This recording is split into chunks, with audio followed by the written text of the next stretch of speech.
Hi friend, आपका स्वागत है आपके अपने चैनल आफीज़ा क्लासेस में। आज का जो टॉपिक है बहुत इंपॉर्टेंट टॉपिक है। इसका नाम है सेंट्रीपिटल फोर्स। सेंट्रीपिटल फोर्स का डिफिनेशन सबसे पहले मैं पढ़ता हूँ। When a body move on a circular path, जब कोई बॉडी किसी सर्कुलर पाथ पे मूव करता है, किसी सर्कुलर पाथ पे मूव करता है, to perform a circular motion, जो सर्कुलर मोशन दिखाता है। ठीक है, जब कोई बॉडी सर्कुलर पाथ में मूव करता है जिसकी वजह से सर्कुलर मोशन आता है। ओके, ए फोर्स रिक्वायर, तो एक फोर्स की जरूरत होती है, require to keep this circular motion, इस सर्कुलर मोशन को बनाए रखने के लिए on the circular path, circular path पे।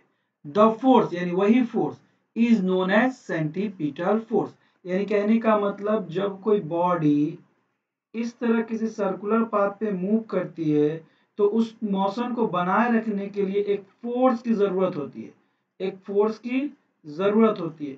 इसी फोर्स को हम लोग कहते हैं सेंट्रीपिटल फोर्स।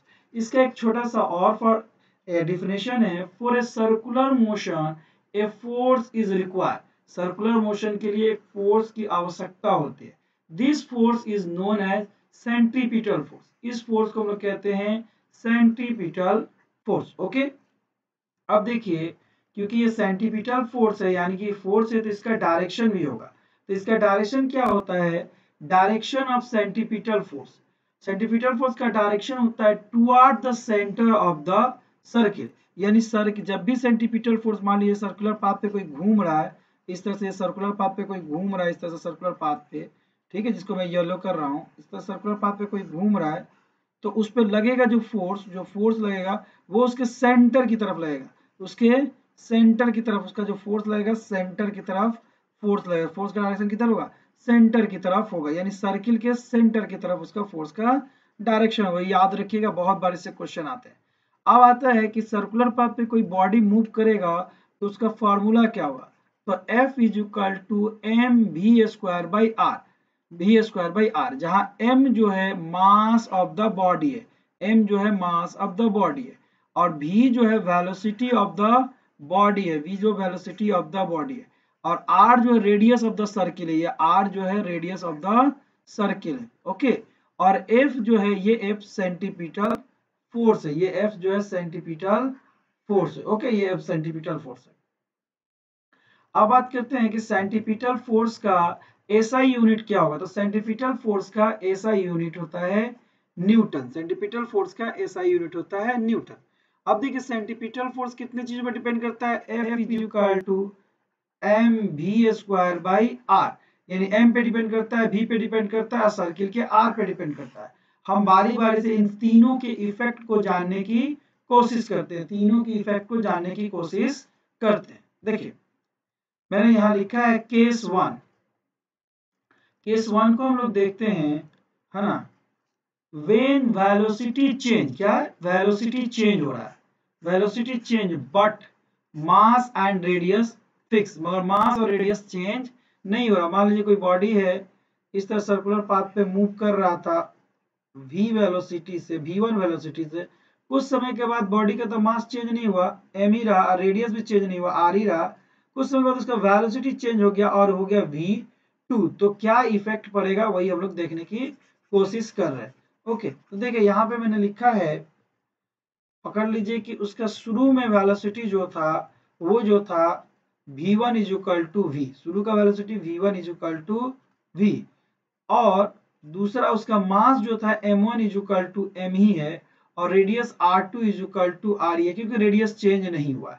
तो अब उसका हम सेंटीपिटल फोर्स निकालेंगे, F1 is equal to m1 by v1 r square v square by r1। ठीक है, तो हमने देखा कि m1 जो है बेसिकली m ही है, चूंकि मास चेंज नहीं हुआ है, तो m1 की जगह पर मैंने m रख दिया, और r1 की जगह पर मैंने r रख दिया। ठीक है, अब वेलोसिटी उसका चेंज हो गया, जब सेकंड कंडीशन में वेलोसिटी हो गया v2 is equal to v, m2 is equal to m ही है, और r2 is equal to r है।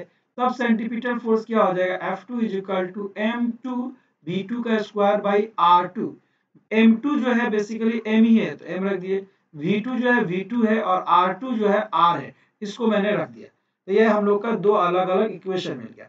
अब इक्वेशन 1 और इक्वेशन 2 को आपस में डिवाइड कर दिया, इक्वेशन 1 और इक्वेशन 2 को आपस में डिवाइड कर दिया, तो हम लोग का मिल गया F2 by F1 is equal to mv2 का square by r divided by m v1 का स्क्वायर बाई r। अब देखिए m से फिनिश हो गया, ये m से फिनिश हो गया, तो F2 by F1 is equal to v2 by v1 का होल स्क्वायर हो जाएगा।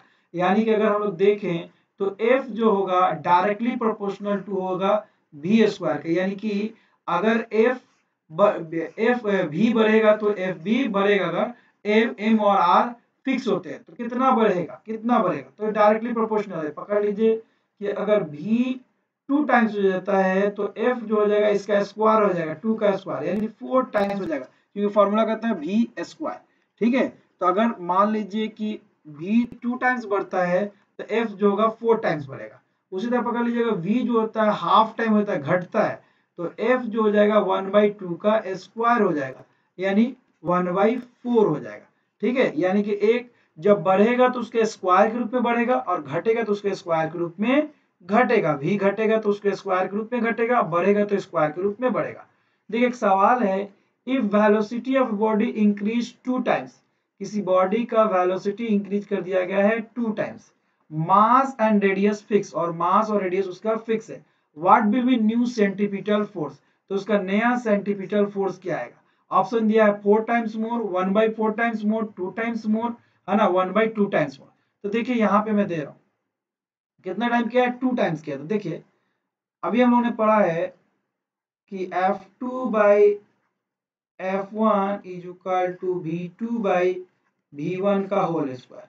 तो पकड़ लीजिए पहले मेरा V1 जो था V था, अब नया वाला कह रहा है कि इसके 2 टाइम्स हो गया, यानी V2 जो हो गया 2V हो गया। तो अब हम लोग क्या करेंगे, F2 by F1 is equal to V2 की जगह पर 2V बाई V का होल स्क्वायर, ये कट गया आपका V फिनिश हो गया, V आपका फिनिश हो गया। तो मेरा क्या हो जाएगा, तो हम लोग देखते हैं क्या होगा, तब मेरा हो जाएगा F2 by F1 is equal to 2 का स्क्वायर, यानी F2 जो हो जाएगा 4 इंटू F1, यानी F1 का ये 4 टाइम्स हो जाएगा।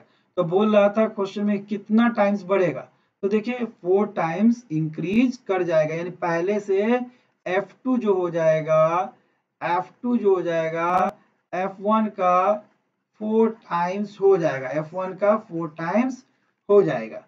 ठीक है, उसी तरह केस 2 आते हैं, केस 2 when velocity and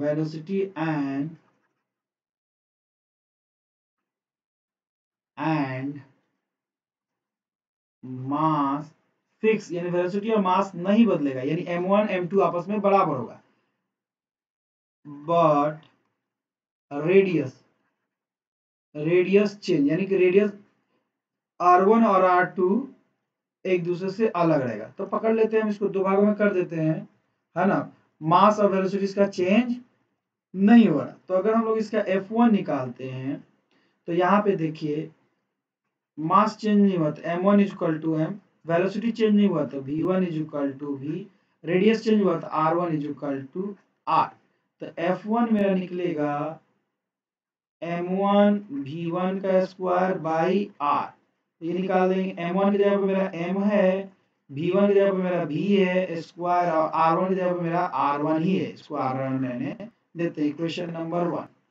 अब आते हैं इक्वेशन नंबर दूसरी तरफ, जब उसका मास तो चेंज नहीं हो रहा था, यानी कि m2 is equal to m, v2 is equal to v, और r2 is equal to r2। तब इसका F2 निकालेंगे तो m2 v2 का स्क्वायर बाई r2, इसको m2 की जगह मैंने रख दिया m, v2 की जगह पर v स्क्वायर और r2 की जगह पे r, इक्वेशन नंबर 2। ठीक है, अब मैं इक्वेशन 2 को इक्वेशन 1 से डिवाइड कर देता हूँ, इक्वेशन 2 डिवाइडेड बाय इक्वेशन 1। तो देखते हैं हम लोग क्या होता है। तो मेरा आ जाएगा F2 is equal to m v square by r two, और F1 मेरा आ जाएगा डिवाइडेड बाई F1 आ जाएगा m v square by r. अब ये आर आर फिनिश हो जाएगा, ये एम एम फिनिश हो गया, वी वी फिनिश हो गया, आर आर मेरा बच गया, आर आर फिनिश नहीं होगा बल्कि आर आर बचेगा। F2 by F1 is equal to R1 by R2, यानी कि यहाँ पे F2 है तो यहाँ पे R2 है, यहाँ पे F1 है तो यहाँ पे R1 है, यानी कि इसी को हम लोग कहते हैं जब नीचे चला जाता है, ये इसके नीचे चला जाता है तो इसी को कहते हैं इनवर्सली प्रोपोर्शनल। तो F is equal to inversely proportional to R, inversely proportional, यानी कि अगर डिस्टेंस बढ़ेगा, सर्किल का रेडियस बढ़ेगा तो उसका सेंटीमीटर फोर्स घटेगा। ये बड़ा रेडियस है, ये छोटा रेडियस है, सब मास उससे रहता है, मास और वेलोसिटी सेम रहेगा। तो इस कंडीशन में सेंटीमीटर फोर्स ज्यादा लगेगा और इस कंडीशन में सेंटीमीटर फोर्स कम लगेगा अगर मास और वेलोसिटी सेम है, मास और वेलोसिटी सेम है तो ऐसा होगा। सिमिलरली अगर केस थर्ड,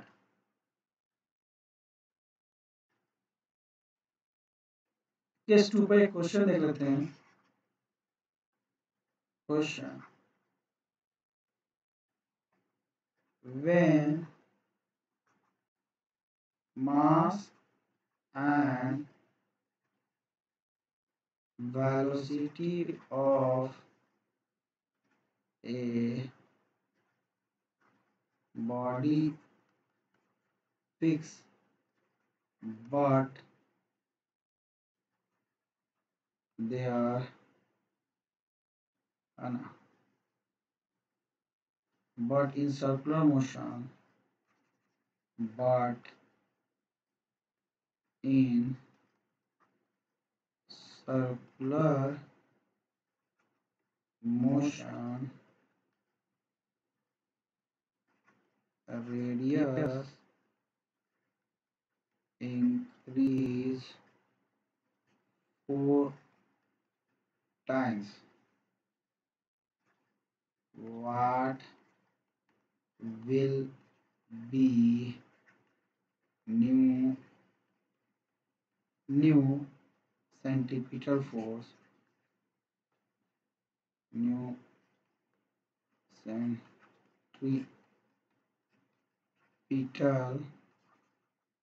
force if